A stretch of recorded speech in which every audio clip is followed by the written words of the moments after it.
Well, good Monday morning, everybody. Hope you are excited about the week to come and all the opportunities God is going to give you, and that you're praying every day this week for God to give you an opportunity to have a gospel conversation with somebody, and praying every day this week, God will give you the courage to speak when that opportunity comes. Also, if you were not in church, not in worship yesterday, please go to our website or YouTube page or channel and watch the live stream from yesterday's services here at First Baptist. Today we are in chapter 26, and it's not a particular verse in this chapter that spoke to me, but it's the whole story. Because Paul is in front of Agrippa, who was of Jewish heritage and understood Judaism and knew about Jesus the Nazarene. He was somewhat informed. And Paul presents his defense before Agrippa, but notice that Paul's defense is the gospel. He talks about Jesus and he talks about the resurrection. And it's interesting, it's informative throughout the book of Acts. When Paul was on trial, whatever his situation, he always used that as an opportunity to talk about Jesus. Paul wanted to be free of the chains, but he talked about Jesus more than that. He wanted that. He wanted people to be saved. He wanted people to know Jesus more than he wanted to be free. And so he kept talking about Jesus. I wish I was more like Paul. I imagine many of you feel the same way. Now, sometimes I am, but too often I'm not.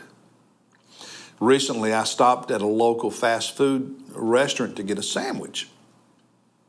And the clerk was ringing up my order, and I commented on how expensive things had gotten. And she agreed with me and talked about how, the pandemic changed so many things. And then she made a statement. She said, yeah, it did for me. I lost my mom.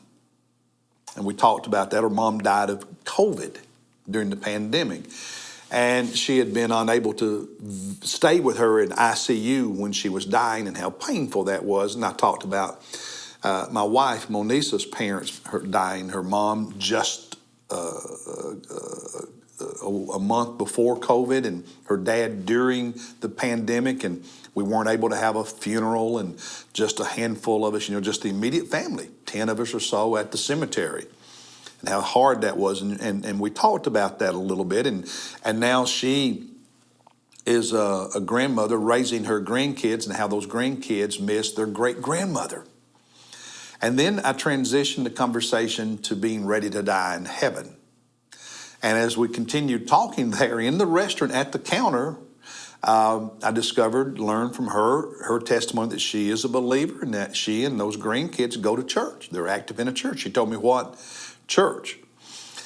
There was a young woman, maybe 18, 19, 20, 21 years old, standing off to the side, listening to the whole conversation. I wish I was like that more often, bold enough to have those conversations more often. Paul is an example for us.